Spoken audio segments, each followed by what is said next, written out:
ओहो, ये कैसे मिस हो गया? निशात मिल भी मिस हो गया। अगर आपकी अपने कारोबार में मसरूफ रहते हैं और आपको स्क्रीन देखने का टाइम नहीं मिलता या फिर मार्केट देखने का टाइम नहीं मिलता, तो फिर परेशान होने की कोई जरूरत नहीं है। आज ही PSMU का प्रीमियम व्हाट्सएप ग्रुप ज्वाइन करें and get fundamental and technical guidance.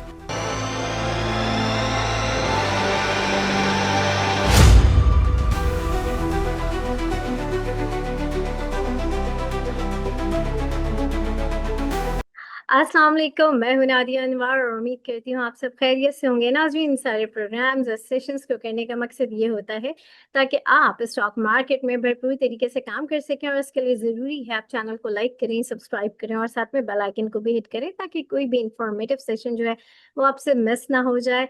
और इसके साथ ही साथ आप इसको शेयर करें सबके साथ ताकि ज़्यादा से ज़्यादा लोगों को जो है इन्वेस्टमेंट की अवेयरनेस हो। जी हाँ, बिल्कुल, जैसे कि आप लोग जानते हैं कि मेरा मिशन है टू एजुकेट पाकिस्तान। जी हाँ, लोगों को इन्वेस्टमेंट की एजुकेशन देना, फाइनेंशियल स्टेबिलिटी की जो है एजुकेशन देना, और इसमें मुझे चाहिए होगा आप लोगों का साथ, तो इसको आप ज़्यादा से ज़्यादा शेयर करें।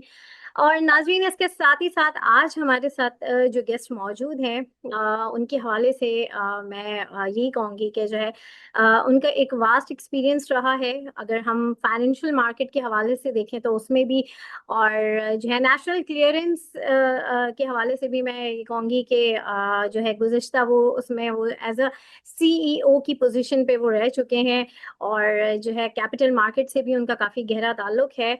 और अब जो है रिसेंटली अगर देखा जाए तो वो IT की तरफ जो है, AI की तरफ जो है वो मूव हो चुके हैं, ये भी हम जानेंगे उनसे। तो और इसके अलावा हम इकोनॉमी के ऊपर उनसे बात करेंगे, हम बात करेंगे कुछ मसाइल के ऊपर जो कि अक्सर लोगों को जो है नेशनल क्लियरेंस से होती है, उसके ऊपर भी बात करेंगे। फर्दर IT का क्या फ्यूचर है, ये सारी बातें करेंगे।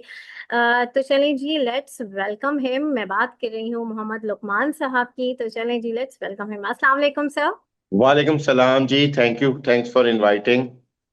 Thank you so much sir for your time. और सर, सबसे पहले तो जो है मैं आपसे सवाल यही करूंगी कि जो है किस तरह से देख रहे हैं इकोनॉमी को, कहाँ जा रही है इस वक्त। अगर हम बात करें स्टॉक मार्केट की, तो जैसे कि वो कहते हैं कि इकोनॉमी का आईना होता है, तो इंडेक्स इस वक्त जो है इस वक्त ऑल टाइम हाई पर चल रहा है। इकोनॉमी किस तरह से देख रहे हैं, लेकिन वहीं पर अगर मैं डॉलर को देखती हूँ तो डॉलर काफी ज्यादा बढ़ गया है। क्या वजह है, थोड़ा सा इसके हवाले से मैं आपकी राय चाहूंगी, तो थोड़ा सा आप हमारे नाज़रीन के साथ शेयर करें। जी बिल्कुल, थैंक यू। बिस्मिल्लाहिर्रहमानिर्रहीम। आपने बिल्कुल ठीक कहा, स्टॉक एक्सचेंज तो इस वक्त ऑल टाइम हाई पे जा रही है। हम्म। लेकिन अगर आप इकोनॉमी की बात करें तो इकोनॉमी में बहुत इम्प्रूवमेंट आई है, बहुत सारी चीज़ों में इम्प्रूवमेंट हुई है। आपका करंट अकाउंट सरप्लस हो गया है। डॉलर इन अ वे पिछले 1.5 साल में अगर 2% इंक्रीज हुआ है तो वो बहुत कम इंक्रीज है, तो वो भी इन अ वे स्टेबल है। इन एडिशन टू दैट आपकी रेमिटेंसेस में बहुत फिनोमिनल ग्रोथ आई है, और दूसरे एरियाज में भी बहुत इंप्रूवमेंट आई है। इन्फ्लेशन आपका बहुत नीचे आ गया है। इसके अलावा आपका जो करंट जो इंटरेस्ट रेट था वो 22% से 11% आया है। ये सबसे मेजर रीजन है जिसकी वजह से लोगों का इंटरेस्ट जो है वो स्टॉक मार्केट की तरफ आया है। अगर आप कुछ अरसे पहले देखें तो बहुत ज्यादा लोग जो थे वो फिक्स इनकम की तरफ इन्फ्लुएंस हो गए थे, बिकॉज उनको 22% का या 23 या 21% का रिटर्न, रिस्क फ्री रिटर्न मिल रहा था। तो हम्म। उनका इंटरेस्ट ये था कि वो थोड़ा सा रिस्क को अवॉइड करें। अब चूंकि वहां पे जो रेट ऑफ रिटर्न है वो 8 से 9% रह गया है, तो उनके पास ऑप्शंस बहुत कम है। दूसरी साइड पे जो बिजनेस एक्टिविटीज है वहां भी काफी ट्रबल्स हैं। वहां बिजनेस में वो अपॉर्चुनिटीज नहीं है, ना रियल एस्टेट में है, ना नॉर्मल बिजनेस में है। तो लोगों के पास जो सबसे आसान और सबसे बेहतर रिटर्न आ रहा है वो स्टॉक मार्केट में आ रहा है, जिसकी वजह से स्टॉक मार्केट बहुत तेजी से ऊपर गई है। और अगर आप साल का रिटर्न देखें तो उसमें 60 से 70% का एवरेज रिटर्न आया है इस साल भी, और पिछले साल भी बहुत अच्छा रिटर्न था। तो इसमें तो कोई शक नहीं है कि अगर आप स्टॉक एक्सचेंज के पर्सपेक्टिव से मेजर करें तो these are the best 2 years जो 2 साल से हम स्टॉक मार्केट को देख रहे हैं। सही, बिल्कुल। अच्छा, जी। सिर्फ इकोनॉमी की अगर हम बात करते हैं, ये तो आपने सारे सारे पॉइंट्स हमें बताए जिनकी वजह से जो है स्टॉक मार्केट इस वक्त जो है एक बूम पकड़ा हुआ है। लेकिन अमूमन ये कहा जाता है कि जो इकोनॉमी में जो स्टेबिलिटी आती है वो ये तब आती है कि जब जो है अगर जो वहाँ की आवाम है उसको रोजगार मिल रहा हो, और जो है इन्वेस्टमेंट्स आ रही हों, यानी कि नए जो है इंडस्ट्रीज आ रही हों, इस तरह के मौके हों मुल्क में, इस तरह की डेवलपमेंट्स हों, तो फिर कहा जाता है कि इकोनॉमी जो है वो हमारी बड़ी मजबूत है। तो इस तरह अगर इस साइड को हम देखें तो इस साइड को आप किस तरह से देखते हैं? क्या ये सारा कुछ हो रहा है इस वक्त? जी, मैं थोड़ा सा प्रीएम्बल करते हुए फिर इस तरफ आता हूँ कि देखें, अगर आप देखेंगी तो मैंने अभी हाफ पिक्चर आपको बताई थी, और ये इसी तरह से है कि जैसे आप ग्लास हाफ फिल को ये भी कह सकते हैं कि वो आधा गिलास अभी खाली है, या आप उसे हाफ फिल कह सकते हैं। तो it's basically a perspective. But बिल्कुल जो पॉइंट्स मैंने पहले आपसे डिस्कस किए वो एरियाज थे जहां पे गवर्नमेंट ने परफॉर्म किया है और कुछ इम्प्रूवमेंट आई है, मगर रियल इम्प्रूवमेंट तो उसी वक्त आएगी जब वो इम्प्रूवमेंट जो आई है उसका इम्पैक्ट जो है वो रियल इकोनॉमी की तरफ आया। और अनफॉर्चुनेटली हमारी रियल इकोनॉमी में अभी तक इम्पैक्ट नहीं आया। लास्ट ईयर स्पेशली एग्रीकल्चर भी की परफॉर्मेंस भी काफी पुअर थी। इंडस्ट्री साइड पे भी आपका जो इंडस्ट्रियल आउटपुट है वो भी काफी इम्पैक्टेड था। और आप कोई भी बड़ी इंडस्ट्री को ले लें, बीट सीमेंट, बीट ऑटोमोबाइल या दूसरी, उसमें वो ग्रोथ नहीं आई जो हम एक्सपेक्ट करते हैं, जिसकी वजह से फिर एसएमई सेक्टर भी चले और दूसरी चीजें चले।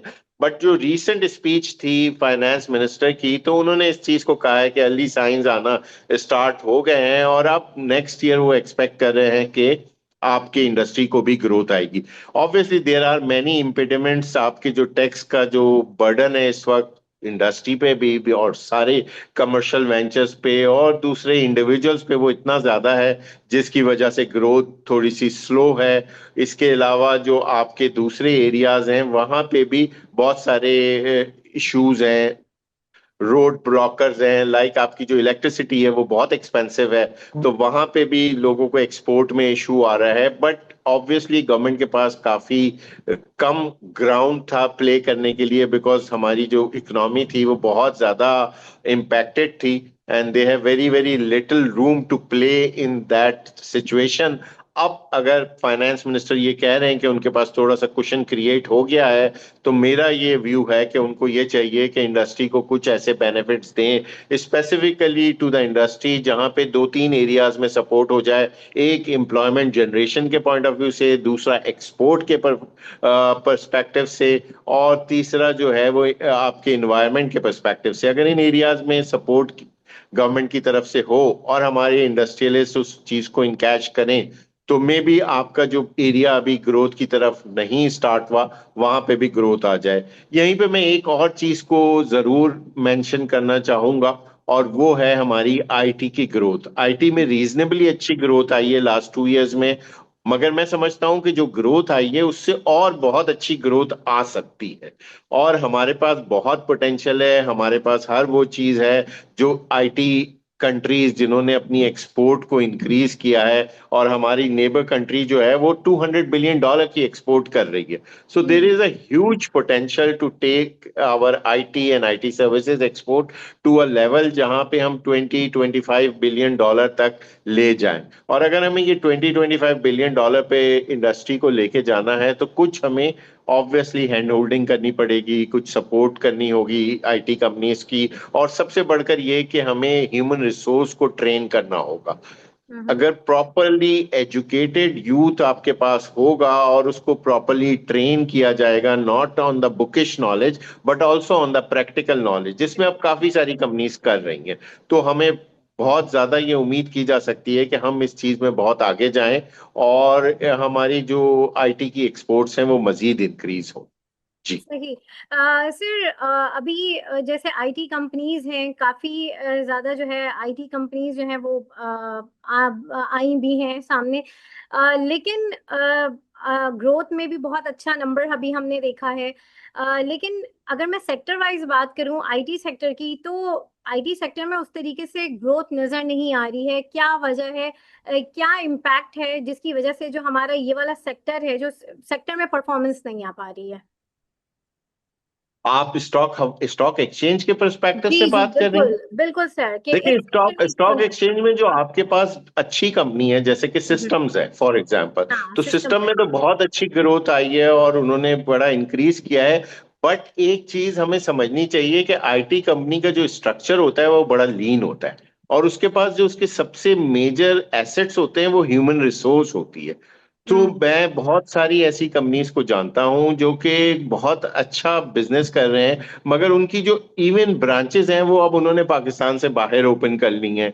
उनकी जो हायरिंग है वो भी पाकिस्तान से बाहर मल्टीपल कंट्रीज में है, और काफी सारों ने अपने हेड ऑफिसेज भी डिफरेंट रीजन्स में बिकॉज ऑफ मैनी रीजंस वो मूव कर लिए हैं। तो उस तरह से आईटी कंपनीज का जो सेटअप है वो थोड़ा सा डिफरेंट होता है इंडस्ट्री के सेटअप से, और उनके जो नंबर्स होते हैं वो डिफरेंट होते हैं। अगर उसी चीज को आप आगे लेके चलें तो हमारे पास कोई बहुत बड़ी बड़ी आईटी कंपनीज नहीं है। अगर हम नाम लेना शुरू करें तो स्टॉक एक्सचेंज में तो हार्डली फ्यू कंपनीज हैं जो जिनको आप अच्छी बड़ी प्रॉपर आईटी कंपनीज में क्लासिफाई कर सकते हैं, और बहुत सारी तो कंपनीज ऐसी हैं जो कि अच्छी कंपनीज हैं, अच्छा बिजनेस भी कर रही हैं, सब कुछ है, बट वो आज तक लिस्टेड ही नहीं है।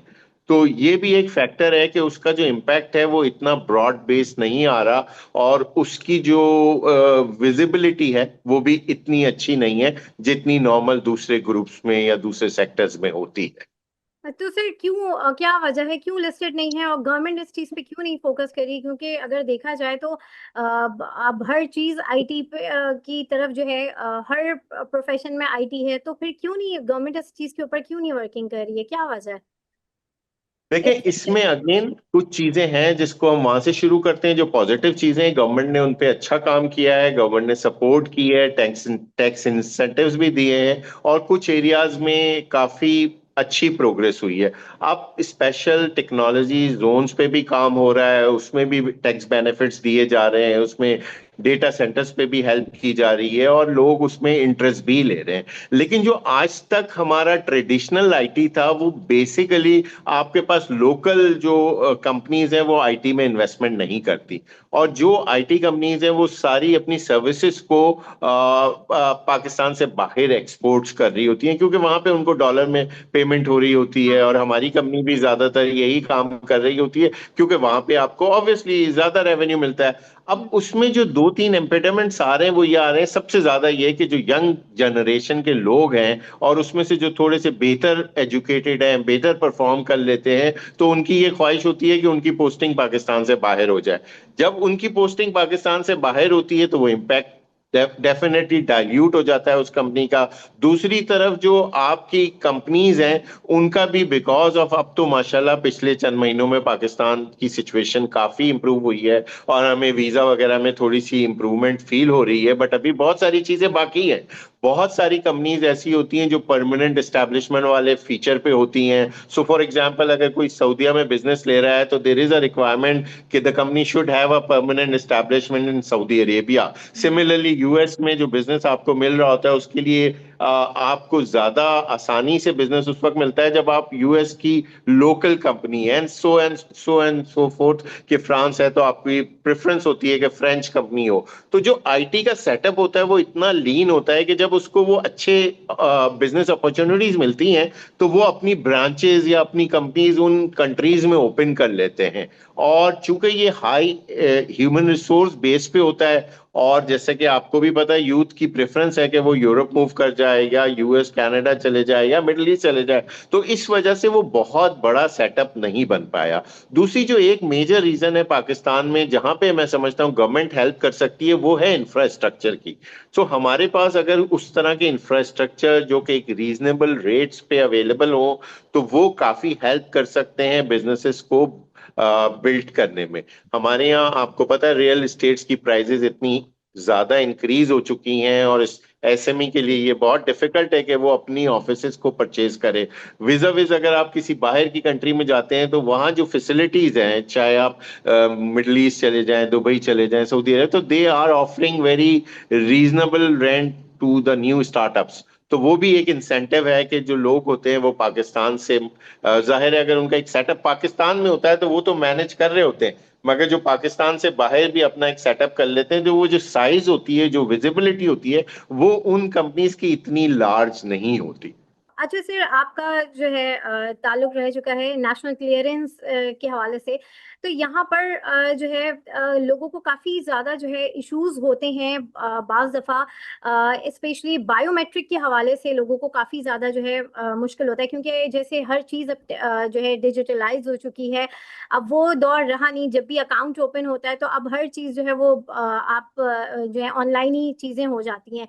अच्छा, जहाँ तक बायोमेट्रिक की चीज़ें आती हैं, बायोमेट्रिक करने के हवाले से बात आते हैं, तो वहाँ पे लोगों को काफ़ी ज़्यादा मुश्किल होती है कि ये भी कंप्लेंट सुनते हैं कि बाज़ दफ़ा ऐप में जो है वो इस तरीके से जो है वर्क नहीं कर पाती है, क्योंकि आपको पता है कि हर किसी के लिए पॉसिबिलिटी नहीं होती, और ये उनका है कि अगर जो है जो कैंडिडेट है वो खुद आके जो है बायोमेट्रिक करवा ले तो वो भी बड़ा मुश्किल होता है। तो इस तरह के सिनेरियो को आप किस तरह से देखते हैं, और क्या इसमें मजीद इम्प्लीमेंट चीज़ें हो सकती हैं बेहतर करने के लिए? आई थिंक ये मेरे से बहुत ज्यादा रिलेवेंट सवाल है। I headed national clearing for almost 2 decades। तो हम्म। बिल्कुल हमने ये पहले फिजिकल इसके ऑप्शंस होते थे, और हमने ऑनलाइन अकाउंट ओपनिंग को स्टार्ट किया था, एनसीसीपीएल ने उसमें लीड ली थी, और बायोमेट्रिक वगैरह। बट मेरी इंफॉर्मेशन के हिसाब से बायोमेट्रिक काफी आसानी से हो जाता है। देर आर सम इश्यूज जो कि कुछ लोगों को आते हैं, मगर मैंने खुद, बिकॉज हमें अलाउ नहीं होता था एनसीसीपीएल में, but after leaving NCCPL I open my account and I handle that biometric. मैंने घर से ही किया था, तो वो बिल्कुल हो गया था। लेकिन इसमें डॉक्यूमेंटेशन के हवाले से कुछ चैलेंजेस हैं, और कुछ डॉक्यूमेंटेशन की रिक्वायरमेंट काफी ज्यादा है, जो मेरा ख्याल है रेगुलेटर्स को थोड़ा सा देखना चाहिए, और उसमें ये और मजीद फैसिलिटेट करना चाहिए। क्योंकि बिल्कुल अकाउंट जो है जैसे बाइनेंस में ओपन हो जाता है, उस लेवल पे तो हमारी अकाउंट ओपनिंग इस वक्त नहीं आई है। और मैं समझता हूं कि अब एआई के आने के बाद उसको इतना एफिशिएंट करना चाहिए, और मैं करंट मैनेजमेंट ऑफ द एनसीसीपीएल और एससीसीपी से यही एक्सपेक्ट करूंगा कि जिस लेवल पे ये चीजें हैं उससे मजीद इंप्रूव की जाए।